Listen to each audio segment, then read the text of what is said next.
And one thing that you'll come to know about business systems is that it's the gateway to learning. And learning is also the gateway to wisdom. And wisdom is what God said is the best thing. So if for anything else, if you can just know where you get wisdom, where you get power to be an authority in the sector where you are, believe me, the moment you begin to work with systems and work with the systems in a way that they are beneficial and you get all the benefits that I will illustrate, only then and only then will the systems become part of your culture, part of your DNA, and deliver the dividends that have made people to grow in careers, in business, in any vocation they choose to go into. So friends, I have a presentation here and I'm going to share it. So Rosemary, is the presentation seen? Yes, it's now come on. It has come we on, can very see good. It. Yes. Very good. So I'll run through these slides. And as I said, if you've been having systems, you'll now discover why your systems have not been beneficial to you. If you have been having systems and somehow you're sporadic in the way you use them, again, you'll discover why that has been the case. But I'm going to give you a flow on how to make systems become your integral way of doing things so that you derive the benefits associated with being structured, being organized.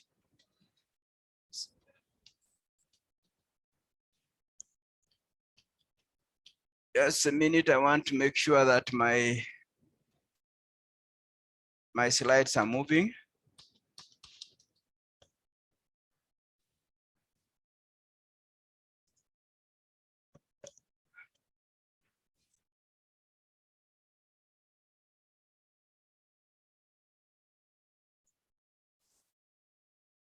Just a minute. Now they're moving. Eh? All right, so the slides are here and it begins with what I call the picture of the domestic private sector in Uganda. You'll discover that Ugandans are extremely enterprising people. They get up, they get on doing, start selling something, start serving the community, start meeting the market needs. The unfortunate thing with this kind of a spirit, if it is not embedded on structured systems, is that you will not be sustainable in the market space for so long. And the stories about this observation are everywhere, but I have just cited a few sectors where this has happened. We had some big factory called Sembule. It was #1 in the steel rolling industry. Really very, very good. But along the way, when it came to systems on how to handle finances, systems on how to handle sales, and especially credit sales, systems on how to recruit people, it brought a giant down. The giant disappeared. We have had hotels, and some of you may not be aware that Serena Kigo Hotel used to be called Ranch on the Lake, one of the very best locations you could ever have. The owner of that place equally had issues, and the issues were embedded on failure to handle the borrowings, the finances, especially commitments with the banks, and made them also to exit from the market. From the school's perspective, which one can I cite? Probably Kampala Parents, because we all know about it. The owner is still around. He was not really necessarily the one who caused the sale. The situation was caused him to release that school. Supermarkets, who can forget the great giants, the likes of Nakumat, the likes of Uchumi. And as those ones exit, we now come in with Mega Supermarket. We come in with Carrefour. In other words, as you fail to keep yourself on the market, largely because you failed to derive the benefits associated with systems, that space will be occupied by somebody. You will not be missed. Somebody else will come and take over that place. So my message here is that whatever I'm going to share today, no matter your size, no matter your sector, the message matters. And if you begin to see yourself faltering and staggering, go and check on your DNA on the way you treat and handle systems. Because if you have failed to adhere to the benefits and the flow of systems, one thing that you'll quickly lose out on is knowledge and wisdom. It's our own God who said that wisdom is better than gold. Knowledge is better than silver. That's Proverbs 16:16. So how do you get this so-called better than? The great things that are almost intangible. We want silver, we want gold, we want cash, we want dollars. But our God says all those will flow provided the knowledge aspect, the wisdom aspect are part of your own life. If those ones are there, the rest will flow. So I want to say that wisdom is one thing an adult must endeavor to acquire. And it has nothing to do with the way you perform at school, but it has everything to do with the way you perform after school and how you perform in the world of adults. So why is it that many great enterprises, many great businesses end up hitting the rock? The causes for most of this are behavioral. And anything behavioral means the way you looked at yourself, either as the most important, and for that matter, the customer really doesn't matter, employees really do not matter, or the environment that you are looking at, and then you are saying, you know, I'm the way I am today because government has done this, the road is not fixed. The attitude is the way you look at yourself and the way you look at the environment where you are. You can change that attitude by taking on new actions informed by knowledge, informed by wisdom. So why are there short lives of most of these great brands? I just listed 5 things. Number 1 is failure to handle achievement. Achievement, once you fail to handle it and try to contain it through looking at systems and getting systems to keep on telling you that you made this achievement, but it was because of this. It's not your magical thing. You made this achievement, but it was because of this employee. Nothing magical. You made this achievement, it was because of your marketing style. Now, if you do not handle achievement well, you will stunt your learning trait. And that has happened with most businesses that once were flourishing and then they collapsed. Number 2 is an unplanned diversification or growth. Obsession with being recognized, accolades, heroism. All this will cause you to get yourself to try and prove to the world that you are indeed the best. You are indeed the person who can go into any solution that the world is looking for or the community is looking for and deliver it on time. In the process, your liquidity will be challenged. Number 3, why are businesses failing to cope? Complacency. Getting used to the customer, getting used to the territory. I am the best around. Who else can challenge me? The moment that comes in, is mistreatment of clients. And yet clients are buying from you, not just because they loved what you did yesterday. They are buying from you because they're also saying there's no any other person better than you. The moment you become complacent, the market is copying from you what you have been doing and improving it. And they are going to remove your employees, take your customers, and you will be headed for the rocks.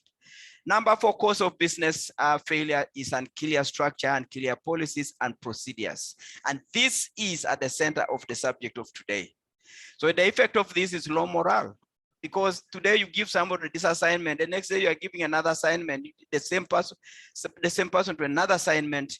When it comes to assessing the progress of such an employee, you are erratic, and that employee will see each day as a difficult day to work with. Poor delegation, capital leakages, all this as a result of unclear structure, unclear policies, and unclear procedures.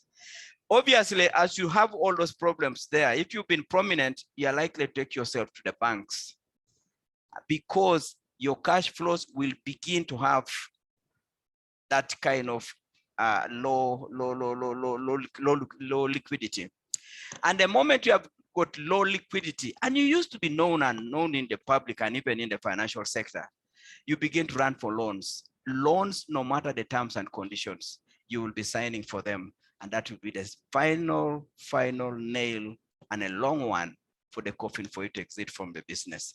So those pictures you are seeing there are just pictures of some of the stories we saw in the East African, in the local newspapers, the New Vision, just telling us that It is possible for a giant like Uchumi to exit. It is possible for a giant like Nakumat to exit. Nakumat was valued at 1.4 trillion at its best. It was a value of 1.4 trillion Uganda shillings. Nakumat would not need any working capital, a loan, to stock its outlets. The suppliers would line up and go and deliver the best items in there. But as the cash comes in, because your systems are not allowing you to know which of this money that I'm holding here belongs to the suppliers, which of the money I'm having here belongs to salaries and electricity and all the other expenses, you end up muddling and confusing the resources. And even a giant as good as that had to exit. So you've had some interesting phrases, and I want to deal with them briefly. A phrase where people are saying, work smart. Let your money work for you. Use other people's money. Hire the best and the brightest. All these are such beautiful statements. But how come when you say work smart, we actually do not know what exactly we mean? When we say, let your money work for you, how will it really work for you? Because I have my money. I would want my money to work for me. How will it work? I want to use other people's money because it is available in the bank. Just go and lift it and use it and then put it back. Other people's money rather than sweating out your own money. Beautiful, beautiful statements. May I hire staff and I let them do the job? I go away. Wonderful. If it was that easy, why would giants who are the best in the sector, names like Rocco is in problems, and it's not that they were evil. It's not that they were evil. When you listen to the stories that are coming up as government tries to rescue this beautiful brand of East Africa, they are saying now if government is to come on board, number one, government must sit on the board of this company systems. Government must take charge of the audit function systems. Government must hire a financial controller in a company that has been #1 in the East African region. So I bring these points because we like these easy statements, and you sound beautiful, you sound intelligent when you make some of these statements. But let me quickly add here that these statements have got some shade of truth. But that shade of truth must never alter the way God created us to be on this planet. There will be hard work, there will be hard work. And that was decreed when Adam crossed the line. And God said, there will never be anything easy on this planet. You are going to play your way through sweat and toil. And you can see this from the stories of the people that we consider wealthy. You see from the way they use their time. You see from the way they choose company that they associate with. So to get the best out of your efforts and then become smart and then begin to use other people's money and then begin to hire people and make them flourish. Our God simply says, there is that one thing which he asked Solomon to choose from, and Solomon chose that. And God said, the moment you make this one choice, the other 4 that I know you love are going to come to you. And what were those 4? He said, wealth will come to you because wisdom is already there. Honor and glory will come to you. You will not be too proud. You will be a man of humility because wisdom is already there. It's part of your DNA. You will live longer, and then I will sort out your enemies. God said, the moment you have chosen wisdom, then the others should flow in. Now you ask yourself, how do I get wisdom? I want it. I want it. Wisdom is at the tail end of getting information. Information is abundant. Information is available. Are you getting information? Are you getting data? But whatever information you are getting, are you getting it along particular areas of your business enterprise? We normally talk of those 5 areas: governance and leadership. There should be data and information you are getting all the time. Human resources, there should be information you are getting all the time. There is operations, marketing, and then finance. If you are getting information all the time in these 5 functional areas, that's number 1. It's a lot of work. You've gotten the information. That information is useless if you're not analyzing it. Who of your customers is giving you the most business in Mbale? And if you have seen that customer, what else can you do to make sure that 1, you keep that customer? 2, you make sure that that customer begins to talk about you and give your name to others beautifully. Analysis of information. Then when people have done the analysis and you have seen who is the best customer in Mbale, what decisions are you going to take? Because a business leadership is about beginning to take decisions. And when you take decisions, there's an opportunity cost. The resources are going now to be channeled in a particular direction because you have taken a decision. Now, if you've taken a decision, the brain is now saying, you have made this decision. Can you give it a timeline, deadline? That there should be a deadline and there should be expected results. Decisions, once implemented, will make us to begin to grow, because it is at the implementation of the knowledge that you have acquired where skills begin to come in. But we fear to take decisions. Why? You have not fully understood the environment you are in. So the information you have not done enough analysis, you begin to take decisions faster and better when the analysis of the data is good, when the data that you got was current and complete. So you will be able to move quickly in decision making. And then once you have made those decisions, you also are quick to make those implementation. We fear to implement our decisions because you will be saying, what if it fails? What if I'm wrong? But if it is based on decisions arrived at from analysis of good data, there's a way you are saying, I will implement this thing. After all, action is always equal to results plus wisdom. The results may be negative, but you've learned something. Move. You've learned something. That learning there is what you need to go back and continue to take new actions. And the more you continue that flow of information, analysis, decision-making, implementing, learning from your actions, acting on your lessons, and repeating that cycle, you have just entered the arena of wisdom, and it will continue to flow and flow forever.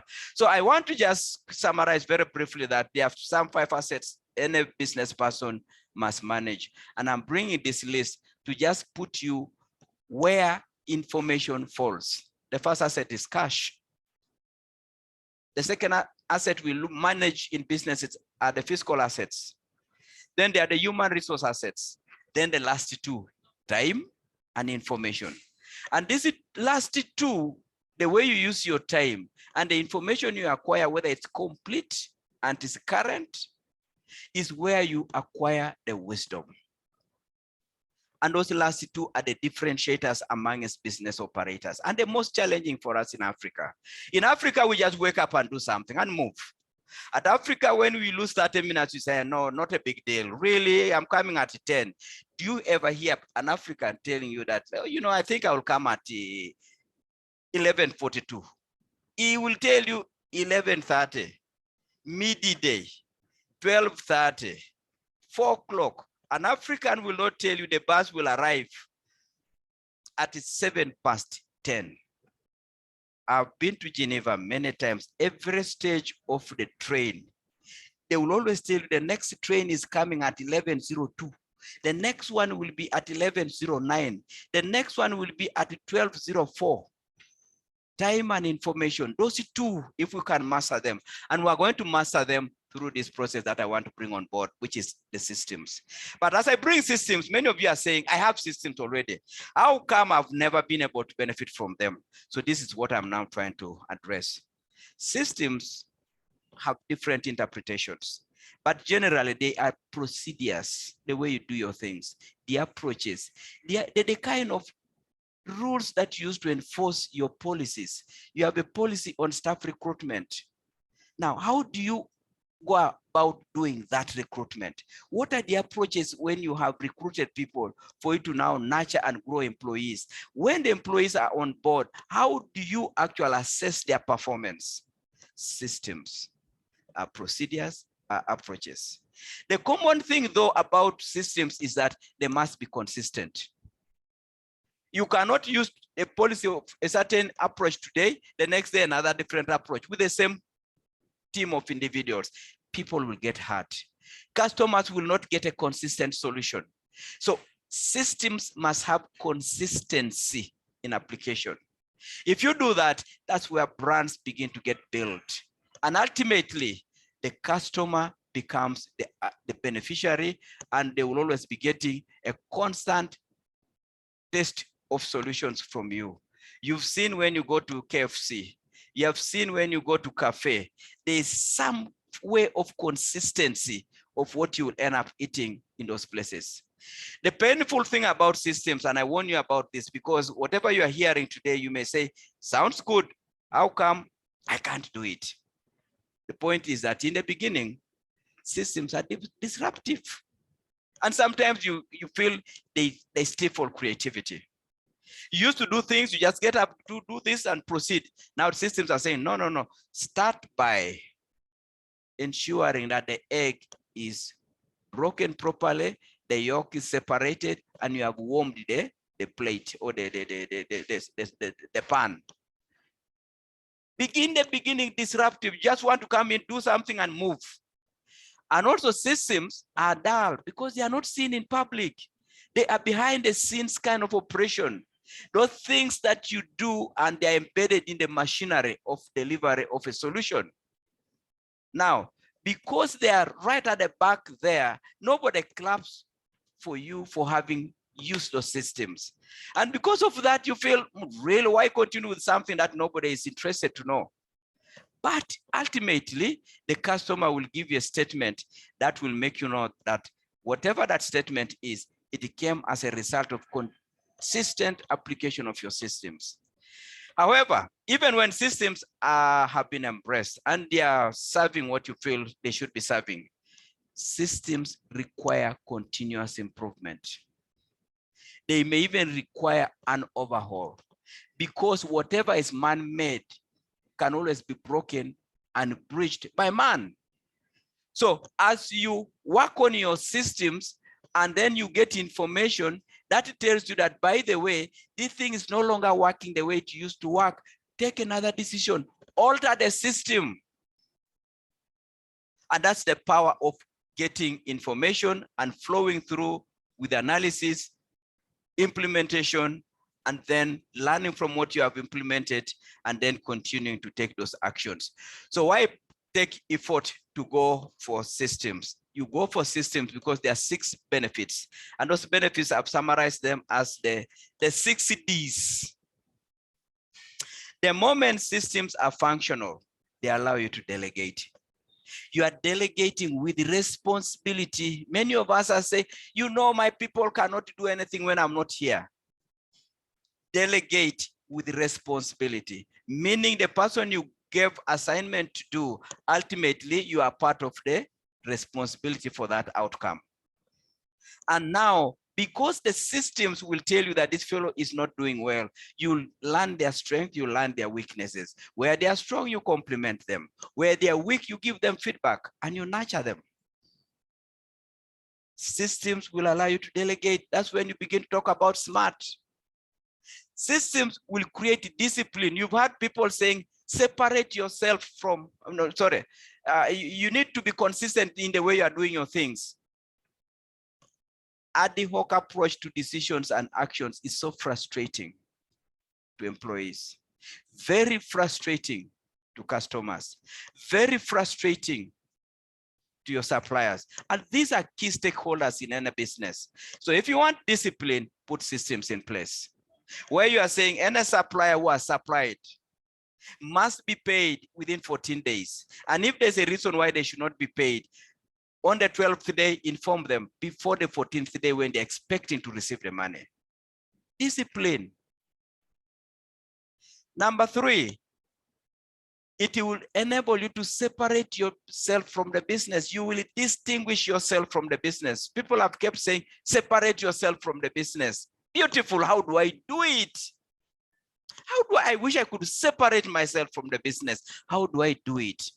But with working systems, you will be able to find yourself completely independent of that enterprise. And that's why nobody wants to know who owns MTN. Nobody wants to know who owns Stanbic. Nobody wants to know who owns Cafe Javas. Nobody wants to know that other enterprise that you love to go to as your saloon.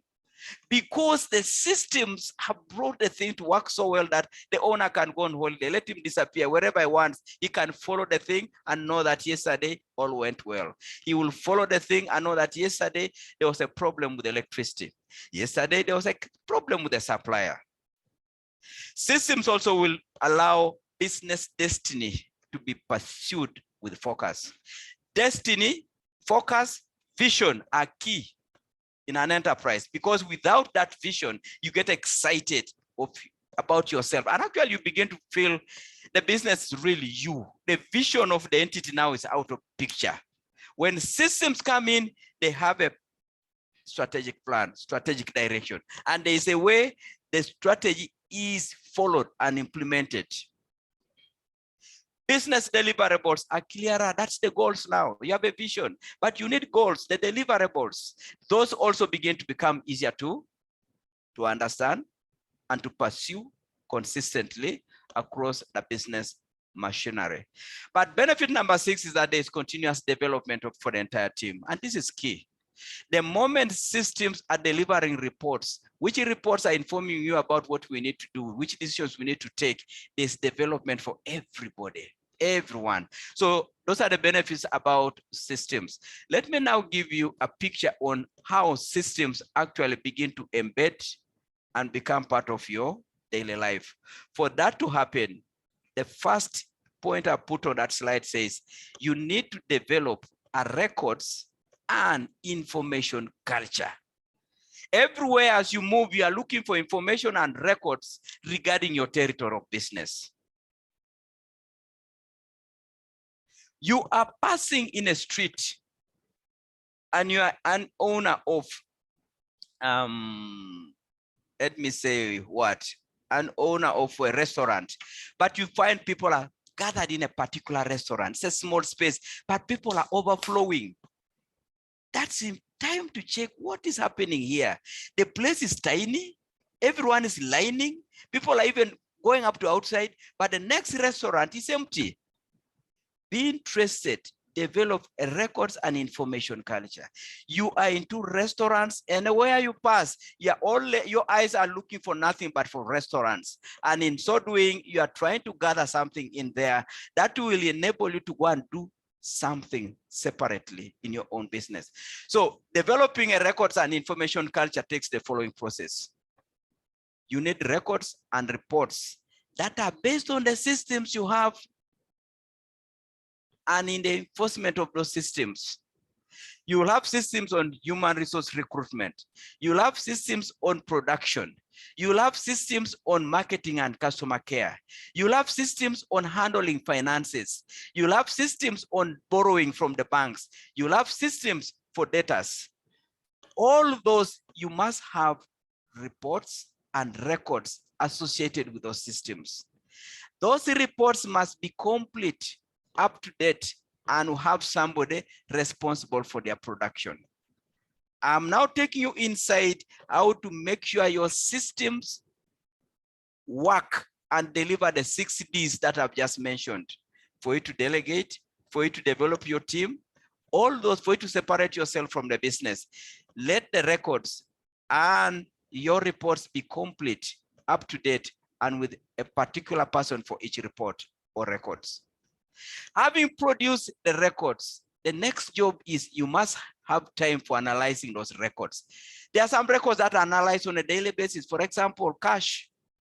You have seen cash come today on a Monday. Have you analyzed the records of cash of this Monday? How about those records of cash compared to the records of Monday last week?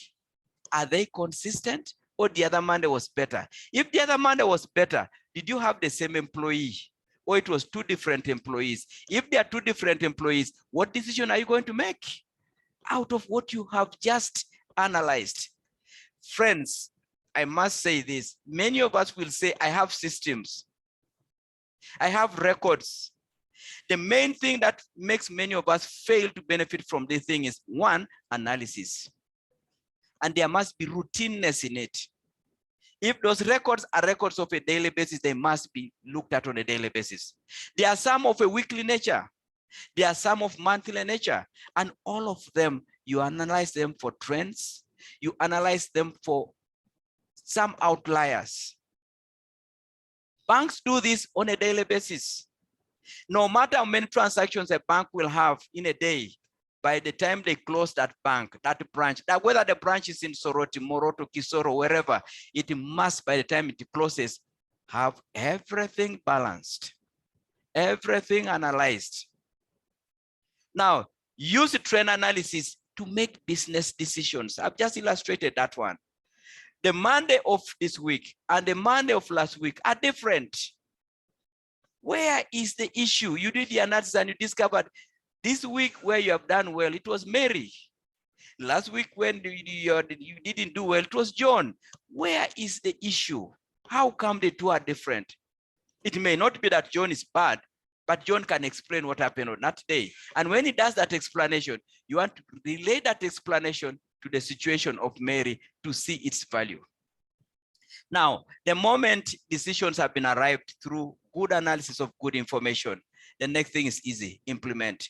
We prevaricate, we hesitate to take actions because we fear, because an action always tends to come with positive and negative results. But I've told you, the moment you have done good analysis from good information, implementing a decision, you just say, even if it becomes negative, I can live with a negative result. I will have done my best. I'm not a perfect person. I'm a human being. But the moment you are implementing decisions with all this hollowness and people are throwing all kinds of information for you to rush in and make decisions, your enterprise must hit a wall. Now, implementing your decisions makes the systems, your reports to assume a life of their own. People now know that on a weekly basis, there's a report upon which rewards will be given, upon which promotions will be given. If you don't work on them, it is not about the boss. It's not about the system. It's about you yourself. Now, whatever you have implemented, there will be lessons. Apply those lessons. Once you have seen the results of those lessons, refine the lessons again, then apply again, then refine, then apply again, until you acquire that ultimate desired thing called a skill. A skill is where solutions get delivered. Information, no matter how good it is, information analysis, no matter how good it is, if it is not implemented, there is no solution yet at the customer's place. You can speak very well, but if you have not applied what you have spoken so well into action by implementing that, you've not yet acquired a skill. A skill is acquired at the point of action, at the point of implementation, no matter whether that was negative or that was positive. So I want to make it clear, because the rest of the other points now is just an illustration on how to get yourself build a systems, a records, and information culture along the 5 business areas. But let me repeat, how do systems make sense? Number 1, they start by getting adequate information, current information. That information must be given due analysis, either on a daily basis or on a weekly basis, based on the reports that you are seeing. And whatever analysis that you are now getting, it is going to assist you to make decisions. Only then will people begin to say, my report is going to influence the direction of the business. Now, if decisions get taken, just know that actions must follow. And as actions follow, you are going to build your skills level. And each time you complete that loop, moving from information to a new action implemented, the skills only keep growing bigger and bigger and bigger. That's why in the field of entrepreneurship, in the field of business, there is no end to becoming bigger and better. But That you achieve by continuously repeating that flow of the source of your skills. So let me illustrate it by taking you to the 5 pillars very briefly, so that we can close this. I'm actually just going to maybe illustrate with the last pillar, but for now, you can have records and reports on marketing and customer care. It can be on sources of customers. It can be clients accounting for the biggest source of business. It can be reports on client complaints, repeat business, one-off customers, client received from the competition. These are the areas where you need to get your reports, your records, and then you flow with analysis. Then you take decisions, and then you implement them. The same thing can be said of operations and processes. Repeats, reworks, returns. Have you seen that report? Why are these happening? Delays on orders, why? Losses in the cost of procurement, where are these coming from? Losses in the store, losses during productivity and delivery. Once you have reports on this, you analyze, you implement, you make decisions. You implement those decisions. Again, you pick lessons and go back and pick more information. Number 3 area, records and reports on human resources, criteria for recruitment, the number of staff, their duties and salaries, evaluation of each staff's performance, the relatives that are in business, how are they performing? Cases of some attitude, client feedback, gaps in technical skills, but also you could have records and information on business finance, sources of capital. Where is your capital coming from? Is it diversifying? Is it improving or deteriorating, and why? Growth in capital, sales, promotion of profits. Proportion of profits that are put back in business. Are these increasing? Are these decreasing? Suppliers credit. Are your suppliers still happy? Are they giving you more information happily? Loans. How are your loans growing in terms of amounts, the cost, the difficulty in acquiring them? If the interest rate each time you go and borrow, it's getting more and more expensive. Yet the banks that used to give you at 20% are still around. Now you can no longer borrow from a bank. You must go to microfinance. What has happened to you? A decision must be taken to fix that thing. Director's drawings. Have you been recording this? Do you put back the money that you took back? Capital diverted into other businesses, credit sales. All these are areas where records, reports, and information are important. And you put that into the flow. From that stage of being information to being analyzed, it becomes knowledge. From knowledge, it becomes implemented. Once it's implemented, it's a skill. Once you share that skill with your employees, with your colleagues, with your peers, it becomes wisdom. So friends, I wanted to leave it at there and just say that, here's my closing quote. Your true worth as an entrepreneur is determined by how much more you keep giving in value. Keep giving, not what you gave yesterday. Keep giving in value compared to what you receive in payment.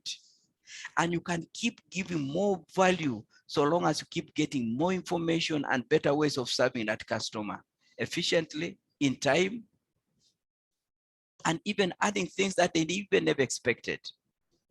The evidence that things are coming out well, if you implement this, is, I've summarized it through the word cast. In other words, you will begin to have company of people of like minds. Your actions will begin to change, and you will begin to take actions that make the business excite and please your customers. Your speech will begin to be all the time nothing but about the customer, and your time use will always be for the benefit of yourself to grow in business for the sake of serving the customer better. So I want to leave it there, and then if there are any questions, we can share them very briefly. Otherwise, our time is done. Thank you so much, and thank you for being part of the Business Recovery Series. Wow, thank you so much, Mr. Ocici. Thank you so much for that wonderful talk. I think this was really, you have touched on the real issues I think that what I take home is systems require continuous review.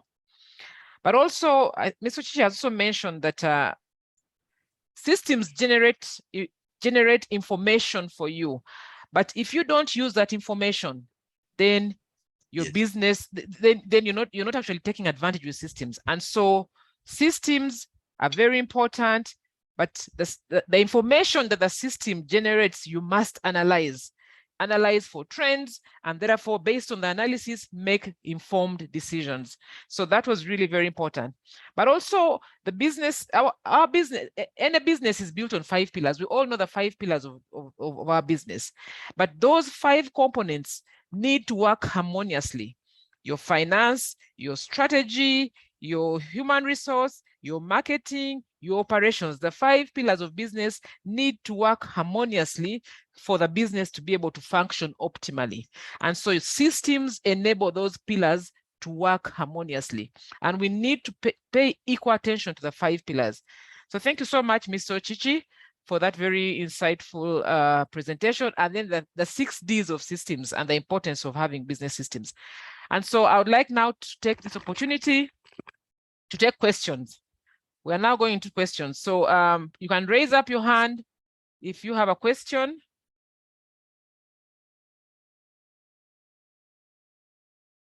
Or type your question in the chat room and I'll be able to read, and then Mr. Ocici will be able to respond to your questions.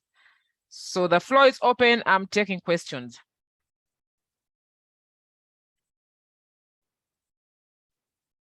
Am I audible? I need feedback. Can you hear me, ladies and gentlemen?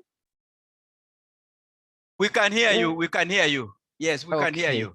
Okay, Yes. Millie Katana has her hand up. Millie, and then we have Mawa Zakaria. Please go ahead and ask your question.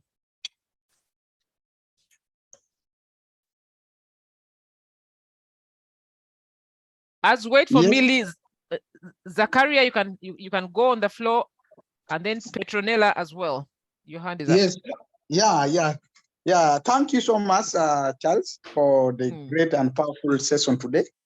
I really love the system part of it very well. And what I want to know, in system, there are some certain situations where you can create the system, but the personnel who are running the system, sometimes they will just feel as if they want to overtake the business. On that circumstance, how do you handle it? Thank you. Okay, thank you, Mawa. Let's have another question from Millie Katana or Petronella. Your hands are up. Thank you, Rosemary. I will go first. Thank you so much for this session. And I have a question on 2 things. One is how much of the companies of the... Oh my God. Try to go ahead again with the question. Okay. I was asking how much of the company's information should you let out to your workers? Because there are certain things that we like to hold as company secrets. And sometimes some of those company secrets should be known by some people in order for certain things to work. So how much can I let out to the staff of the company? And then the other thing is we have different areas of operation, but then there are these other areas where you depend on suppliers, and then usually quality is what makes you. Once you supply something that is of quality, a lot of people run to you. But then when your suppliers begin to compromise that quality and you let them off, and then it affects your ability to deliver. How do you navigate that? Thank you. Good. Can we take some more? Or all right. Rosemary, Yes. are you on? Yes, yes. Let's Okay, take some 2 more questions. Okay. And then you'll respond to them, Mr. Ocici. So Charles Lagu, your hand is up. You have the floor. Thank you, Rosemary. Thank you, ED Enterprise Uganda, for that very powerful presentation. One of your concluding slides is about giving value, always giving value so that the clients can compare to what you receive in payment, keeping value. And you know, giving value comes with a cost. So what will be the middle ground in terms of so that you do not go beyond board to go beyond the cost in giving value and not being able to make profits. That's the point. I think you have got. I you got have the got point. I get you the have got point. Yeah. Then right. the second one from me, the last one, is Charles. You talked a very important point on the reward system of distinguishing of the owner from the business. But you see, the owner is the vision bearer, and the owner is he was as a going concern. Now, you know, in our African context, you have a better experience, is that if we distinguish so much and the owner of the business is somehow away. So how do we create that middle ground so that the business flourishes? And so I'm happy you have got the point even before I've asked. Thank you so much. All right. Thank you, Charles Lagu. So we'll take one Yeah. more from Mande Robert. And then Mr. Ocici will respond to those. Mande Robert, are you on? Thank you, Rosemary. Robert Monday is my name from my mall property, my mall shopping. And soon we are introducing farm stands, which will be around Kampala in different corners of supermarkets to farmers. Okay. Mr. Ocici, this question is a bit different, but when some of us, when we are starting these ideas or the concepts of the business, there are things we first consider. If the business or the idea you're developing, is it scalable, and it can be scalable in other countries or internationally? And also UN, United Nations development, sustainable development programs. UN is advising that you need to run your business to be at least sustainable. And as the SME, small and medium businesses, we find a challenge that you need to build this system from scratch when you're still even having 1 employee or 0 employee, to put them in place, whereby if you are using technology, you are finding yourself technology is more expensive. For example, like subscription, maybe if you are trying to use QuickBooks or other systems, you'll find that monthly subscriptions are really very, very expensive. How do you make sure that these systems can be maintained? Because if you're running these long-lasting companies, you need to go with the trend on the international basis. And how can we maybe let me just summarize and ask one question. Maybe what are some of the challenges faced by maybe UN concerning sustainable development businesses like that? Because there's no way you can compete on international level when you're starting to niche and the business is looking small. Yes, you think big, start small, but when you are starting small, there is a lot you need to implement. Thank you. All right, thank you, Thank you, Robert Mande. Let's have Mr. Ocici respond to those 4 questions from Mawa, from Petronella, from Charles Lagu, and from Robert Mande. And then we shall go into, on the chat, there are very many questions that have been posted. We'll have those after these. Over to you, Mr. Ocici. All right. Unfortunately, some of them I mixed up by picking some in the chat, but I think let me just pick what I picked here. In the chat, the man called Opio Girl said once appointment regarding system for his business is going into, and once a 30-minute appointment. Ms. Ogal can take my phone number here, 0772 699 808. Personnel want to take over my business. How do I stop it? That was the question from somebody. Personnel want to take over my business. How do I stop it? You stop that kind of a thing when you have got an eagle-eyed view of the entire system.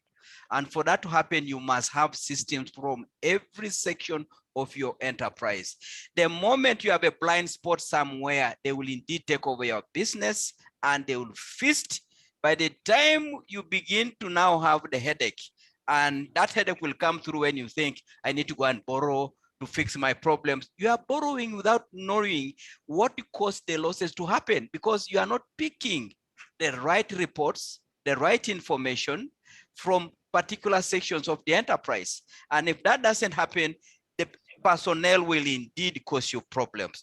So I am emphasizing a situation where you will be saying, this area here, there are weekly reports. Where's my weekly report? Take time to get somebody to summarize and bring elements of that report. If, of course, that person is compromised with another person in another area, then another area, there's a limit to which you as an individual, even with the systems, can catch these people who have become a colluded team. Some of you may have seen a situation that happened about 3 years ago in one of the big petroleum companies, international and from France, where personnel colluded and ended up taking away 12 billion from that petroleum company. But here is the thing. If there was a way this company was, because it took more than 4 years for that to happen, if there was a way they are saying, we change our auditors, even if it's the same audit firm, but we change the lead auditing person. You have got one audit firm for 4 years, but this time the leader for audit for this particular year is different from the one of the previous year. You'd be able to catch and pick this thing up. System which says alter, or a policy which says you must alter your audit team every financial year, and then the report that comes out, you read it, you will be able to catch that position. Friends, these things work, but for them to work, you must have, first of all, the systems, and those systems must deliver reports. And when the reports come, read them, read the reports. Because some of these reports, somebody will even fear to put them in writing and say, my colleague last time caused a big error here. There must have been collusion. I want to talk to the boss about what I'm seeing on the ground and what the previous audit report was saying. There must have been a collusion. Sir, last year, did you have this and this and this? No. Last year, did you have this and this and this? No. Why are you asking these questions? I'm asking because of the following, this and this and this. If you are interested in current information, complete information, you are willing to analyze the information, and the analysis, you do it with others who are professionals, you will be able to make the decisions, and then the so-called personnel coming in to take over your business will not happen. Otherwise, thieves, people who have caused frauds, have enjoyed a flurry of information on a boss, and then that information is not summarized into a position where you can be able to detect the loopholes for fraud. How much information can I release to workers? One, information flow should follow the following: relevance to that worker. Is the information you are sharing at the board meeting relevant for somebody who is doing procurement? If there's something that you took from the board meeting and is specific to procurement, take it there. If there is information that came from the board meeting and it's relating to the way we are probably not collecting our money from people who have served, deal with that particular person. Share information according to relevance of that information to that person. Number two, look at the seniority. In other words, if you are putting some information to a junior, then the junior is the one trying to update a senior, you're going to cause problems. Let the flow come from a senior down to the juniors. Otherwise, you are going to start this populist way of doing things and can give you a lot of problems. And then there's some information which is top secret. There's a customer you are about to go take to court. And as you are taking this particular customer to court, there are things that you must never make anybody to know because of the nature of the issue. But there is need for your corporation secretary and a legal officer to know about it because they are going to be at the center of that particular activity. If you keep that secret away from your legal team, you are going to jeopardize your own team. So now what else? You share information if it is for the good of the company, if it's for the good of the customer. So there are a few caveats on how far you can share information. Relevance, seniority, benefit, purpose for the company, all those kind of things, you take care of them. Otherwise, ability to contain secret information and live with it for 72 hours without desire to share is a mark of maturity. Because many times you hear something and you feel so excited. But if you can contain what you feel, hot information, contain it for 72 hours. If you still feel it is for the good of the company, share it. Share it. So the other one says, I get suppliers who deliver things that I use to serve customers, but this end up making me deliver substandard solutions to my customers. What do I do? Again, very important observation there. First of all, there are systems on how you select your customers, your suppliers. There are systems on how what the customers deliver is checked and confirmed to be correct. Did you get the reports of the deliveries? And those reports clearly indicate that the delivery note says 20 trays of eggs were delivered, 10 of them were for the local chicken. And because that is clearly the local chicken, if it is not checked and the supplier takes advantage of you are not checking, instead of bringing 10 trays of local eggs, he has brought 5. But he puts in the papers as if he has brought 10. For you now, when you are serving a customer at the other end, you are trying to give a customer the other types of eggs, but branding them as local eggs. Your name will suffer because you are not doing the right things in terms of quality controls. And that is under pillar of operations. And operations is procurement. And there should be reports clearly indicating how things are done. And if those reports are properly done, you'll be able to quickly check which supplier did not deliver the items as promised. By the way, for those of you who may not be aware, one of the things that caused the collapse of Uchumi and Nakumat was supply of air. They were not, you put in the records that you have supplied 10 trays of eggs.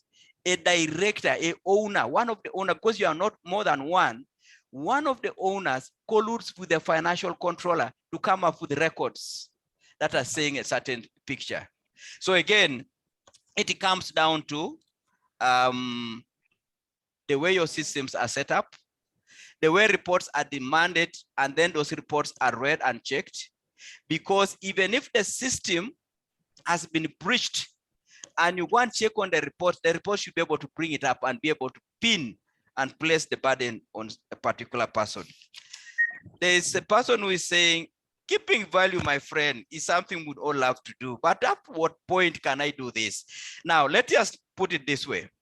Value can be added to a customer, not necessarily because the garment that you are selling is of a superior thread count, but the way you are just delivering and packaging that delivery. Somebody has got a wedding and they want a gown for that wedding. How do you add value beyond what you are paid for? You now tell the person, by the way, if you want this gown, for you to get it on time, you need to give me this amount of period. For you to get it on time, you also need to add me this and this and this and this and that. Give me all this information so that I don't keep on coming back to you. So, timely delivery. Additional information that makes the customer enjoy the solution much better. Those are value additions. Additional information that makes the person save money as they do business with you. That is value addition. So value addition does not necessarily mean giving somebody more solution that you are selling. You are still selling a gown, but you are selling now a gown much faster with a lot of advice, with a lot of other benefits that lead to saving of costs for the customer.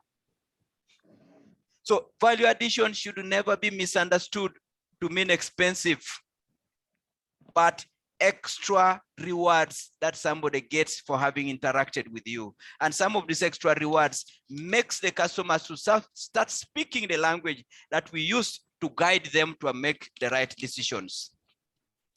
Then somebody is saying what? I'm the vision bearer. And you are here telling me that as much as possible, I should separate myself from the business.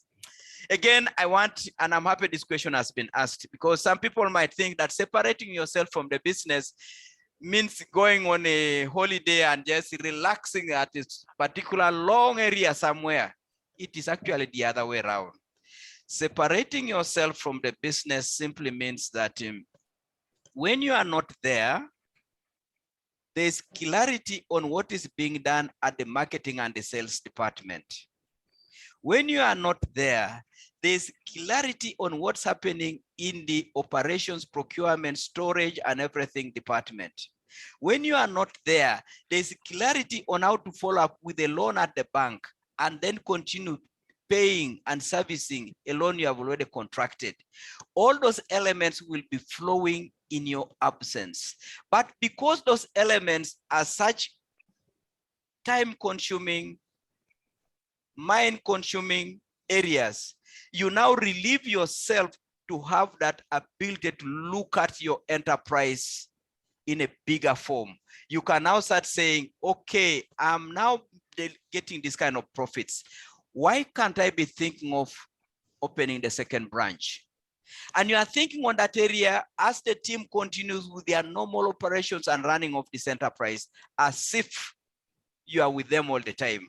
So please, vision bearer, you'll continue to even have a better way of carrying that vision the moment the systems, the moment the report and the information culture is functional and you are using it consistently. Your vision, your clarity will be much better. And by the way, if there is one thing that has been associated with most businesses that have failed, it is actually the blaring, the confusion in the vision of the enterprise, always exhibited through over diversification. Pick most of the big stories of business collapse. They lost vision. And they lost vision because they were over involved in petty things and failed to have an appreciation on where the enterprise was gradually going without their own knowledge. And then the other one was what that, I think this one I saw it also from the chat. The chat says, what do I do with the sabotage from a long-term employee? A long-term employee is the one causing sabotage. Now,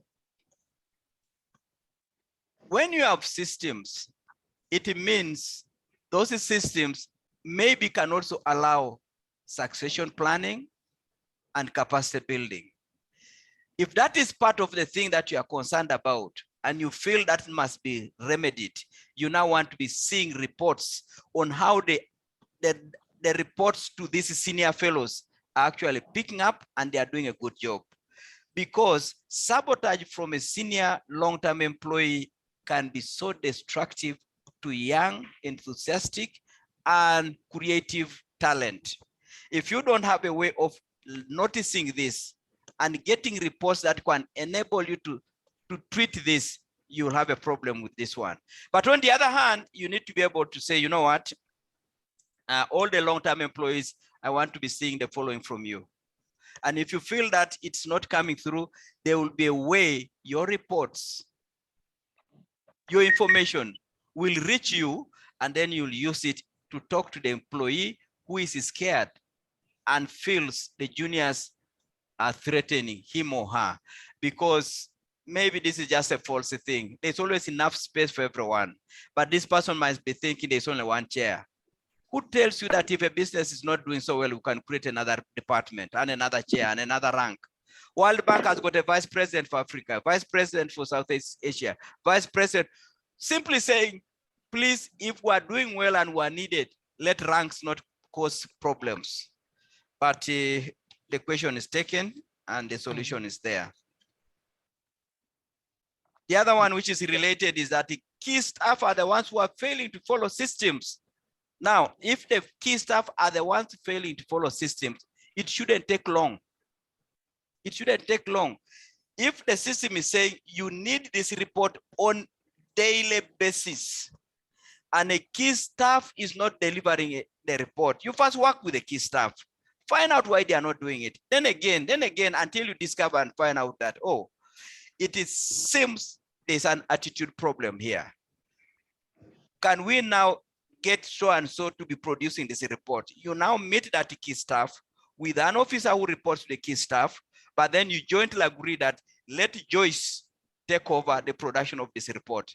And then as Joyce takes over the production of the report, because you two have agreed to make that happen like that, you can now start talking with Joyce directly. But you don't go first to Joyce directly and appear like you are snooping on another colleague. First, make it look like an open discussion, transparent desire to get things to work. And then as you do that, you can now talk with this person who's producing the reports. And then they can tell you any other problem that they may be facing. In the process, you will actually discover the attitude of a senior staff that you may then need to confront and go ahead and fix it. Again, what have I said here? You got information. How did you get the information? You jointly allowed this person here to choose another person who brings the reports. Through that person, you begin to get now the details of information you not have got ordinarily if you just left the system the way it was. Information, analysis of the information, implementing what you have decided to do, and then learning from what you have implemented, extremely key. Rosemary, if there are other things that have not been picked, you can help me to pick them and we yes.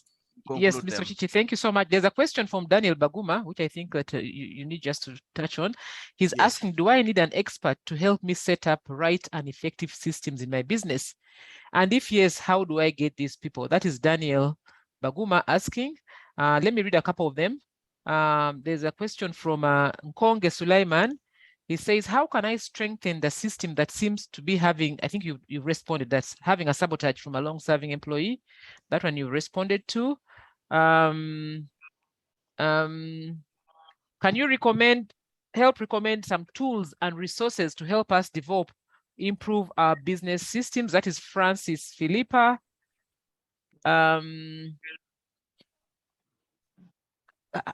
Someone is saying, David is saying, I am into grocery business, a grocery shop. Can I build the best system that fits my business? How can I build the best system that fits my business? How much can you, I can't get that question right. Yeah.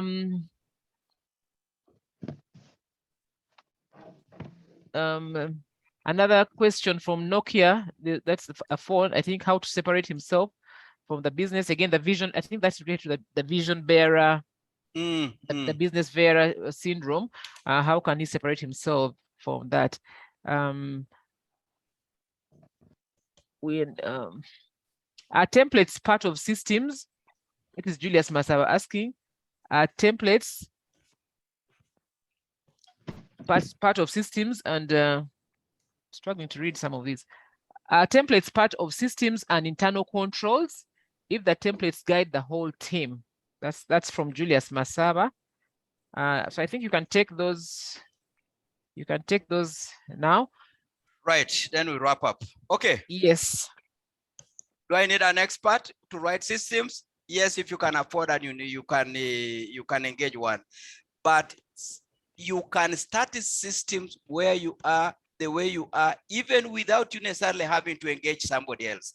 How do you do this? You now begin to say, what are the key success factors of my business? One of them is I must make sure that my procurement is good, because if I don't handle my procurement well, I'm going to have issues. Why? I normally get underweight items because of my whatever, this and that. So master the key success factors of your areas and then begin to see which reports, what information you need to be getting from some of those areas. You yourself can be the first source of what you need to ensure you deliver consistent solution to your customer. But number two, for you also to end up with good systems and then the reports you need to ensure that those systems are functional, you look at a colleague, somebody in a similar sector. What does somebody with a poultry business do? What are the records they concentrate on? They talk of this kind of death rates, they talk of the vaccination, they talk of this. These are you go and pick from somebody who has walked the path that you have walked. And if you have seen somebody who has walked that path, but now they are much better than you, you again get a way of extracting information from there. Then you come and put in and say, oh, so on a weekly basis, I should be checking on this, checking on this, checking on this. And whatever you check on, you are not checking for the sake of checking. You are checking so that you make the right decisions and make actions that are productive, better for the business, better for the customer. So experts have a place, but you take on an expert according to your own capability. By the time you are at the level of NACUMAT, you should be employing firms like PwC. But by the time you are just having your grocery somewhere in Nakawa, you will be saying, how does my neighbor in Nakawa make their grocery to work and the items don't expire in the grocery? What are the reports they keep on checking? What are those things that they do to ensure that nothing is pilfered, no stealing is taking place? So the person in Nakawa, sure, I wouldn't recommend them to go for a very big farm. Now somebody is saying, can you recommend a tool to develop systems? A very similar question. What do you do to get the systems to be properly brought on board? First, check what are the key success factors of your enterprise. But two, check on all the operational five areas of the business. We are talking about production and procurement. You want to know how much material is needed for you to complete a particular transaction, and to what extent that is consistently done, and to what extent is that volume comparing with the competition. Because the reports in the production area should be able to make you compete in the territory. But that's when you begin to look at that by looking at the operational system and seeing where are people procuring from. How are people handling wastage? How are people handling pilferage? How are people dealing with the expire of items? How about reworks of the items that we produce and then you again go and repeat such an assignment? Those are the things that will assist you to come up with what you need to do under operations system. I mean, operations pillar. How about the aspect of marketing and sales? How about the aspect of human resources? How about finances? So a tool is something that will make sure that you go to the different aspects of running an enterprise and coming up with what you can start with. In other words, systems can be as sophisticated as you can be, as you want them to be. But the main point is they should be immediately usable. Don't go for things that are too far away from what you are doing as an enterprise because you are still at a small scale, but you are over sophisticating your enterprise for no good reason. You graduate as the business grows. Then somebody says, I'm a grocery shop. How do I build the systems fit for my enterprise? Very similar answer like the one I've answered before. As a grocery shop, you are not the first to have a grocery shop. Somebody has been having a grocery shop, have a conversation with that person. A supplier has been supplying grocery shops and he has seen many grocery shops collapse and many succeed. Talk to a supplier. He will tell you how somebody fixed such a situation. And it's likely to refer you to somebody who fixed a situation of such a nature. So a supplier could either give you direct advice or he can actually give you an excellent referral for a solution that you are looking for. Are templates part of the systems game? Very true. When we talk about reports, some of these reports come in a form of a template. And that template is simply saying today's operations, what were the kilos of meat that were picked from the fridge? How many plates were sold today? Anything that was not eaten? Is there any rejection of a mail from the shop today? That's a template. But that template is actually your report. And that report is sufficient. So when we talk about reports, don't complicate things. It should be something that brings out information, but key for your type of enterprise and good for you to make a decision and make changes. Thank you. Thank you very much, Mr. Ocici. I think that we want to bring this now. As we come to a close, I want to make, there are still some more questions coming through. And I think let's leave that, we'll leave the chat room open so that we keep picking these questions. And for some of them, we shall respond to them. There's somebody from ACSA, Harriet, yes, from ACSA Uganda. This is really good presentation. I need it for my team. Let me know how I can have you facilitate. So Harriet, I can repeat my number here, and then we can discuss how to get this kind of a discussion for your team. 077. Okay. You typed it out somewhere. Yes, I typed it. Yes, I typed it. Okay, so they can pick it. Yes. They can pick it. Yeah. So Harriet, it is something that you can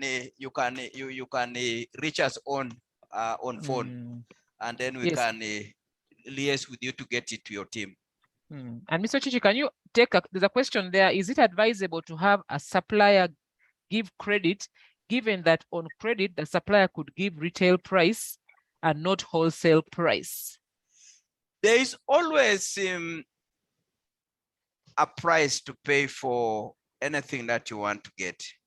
Supplier's credit is most likely the way to go if you have the credibility and the brand standing, where supplier is saying, if only I could get my item to mega supermarket, I would have sales of 10 kilograms of tea leaves every day. So the person is willing to give you at a wholesale price, but also on a credit because of your brand standing.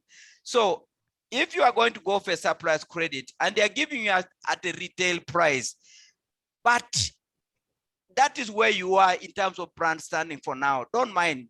You are going to build your stature. As you continue doing a good job, there will come a time when that supplier will start saying, this fellow has grown, I'd better start giving him a bit of a discount. Otherwise, somebody is going to supply it to him. So you are receiving the rewards in recognition or in tandem with your own effort and branding and standing in terms of value to the other party.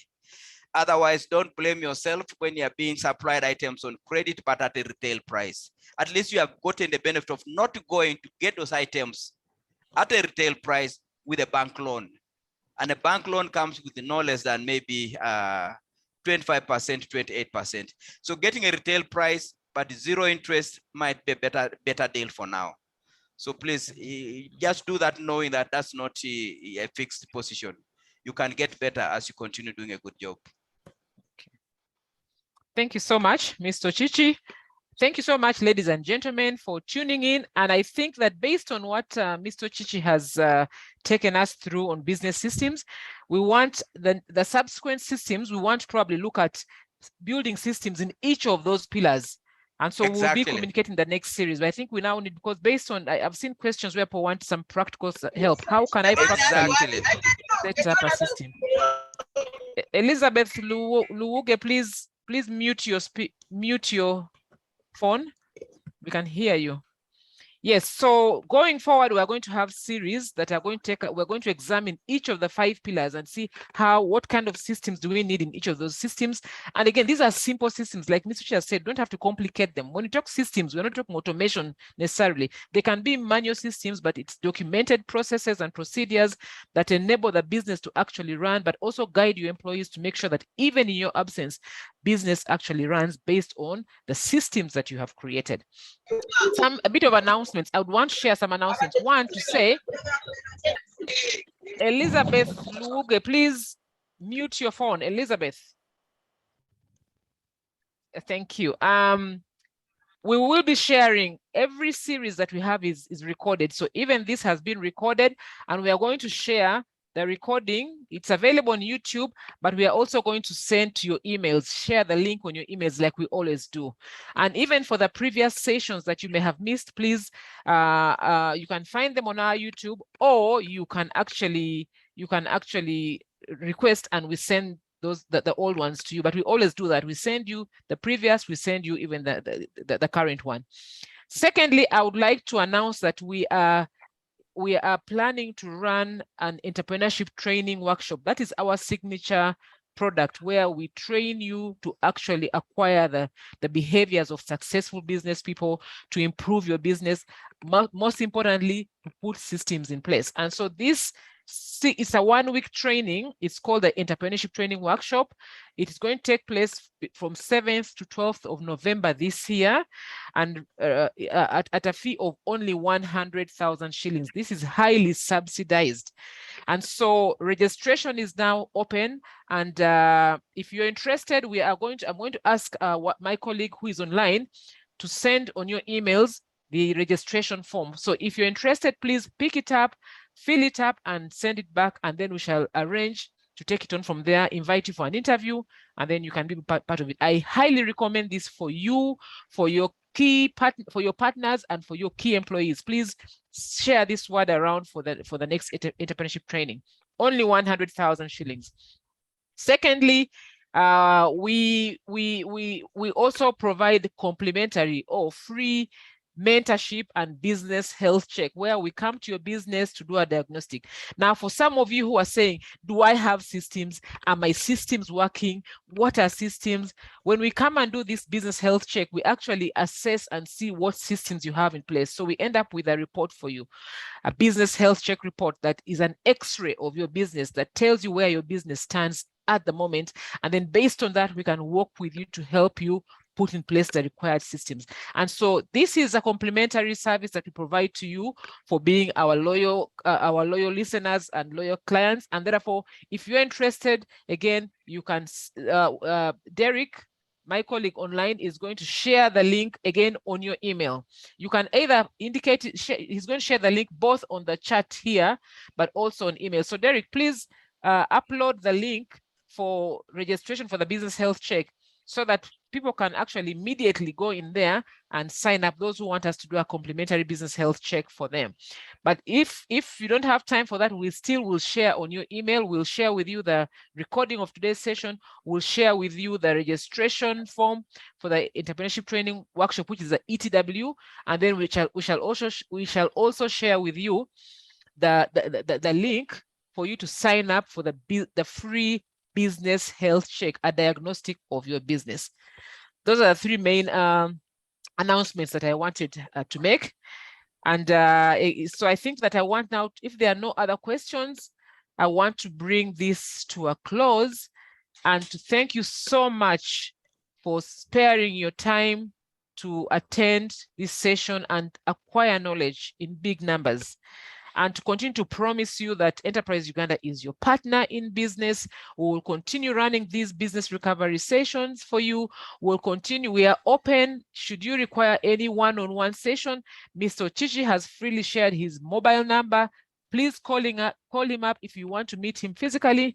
But if you want to meet any other members of the team, just walk into Enterprise Uganda and we shall be able to give you time, talk specifically about your business. And so, like I said, going forward next week, we are back. We are going to continue with systems, but looking at individual pillars. So we'll see which one will come first, but we shall go through the 5 pillars of your business and see how we can place systems in our businesses. That said and done, I would like to ask for your indulgence that we bring this session to a close, and to thank Mr. Ocici very much for sparing your time to share from the feedback. Members are always excited, always they always acquire knowledge, and there's always something that they learn, and they're very excited to always listen to you, Mr. Ocici. We thank you for sparing time, and we definitely will bring you around again some other time when your schedule allows. And so, ladies and gentlemen, thank you so much for spending time with us, and we wish you a very, very nice week, the remaining part of the week, and a blessed weekend. See you again next Thursday, but please stay online and fill out those forms. The link has been shared. Fill out the forms, whether you want the business health check, the complimentary business health check, or you want to sign up for the entrepreneurship training workshop. Do it right away so that we begin the process and ensure that everybody comes on board. Thank you very much. Have a blessed day. I have been your facilitator, Rosemary Muchiabule. Thank you so much, Rosemary. Thanks. Thank you so much, Rosemary and Enterprise Uganda. You're welcome. You're welcome, Francis. You're welcome.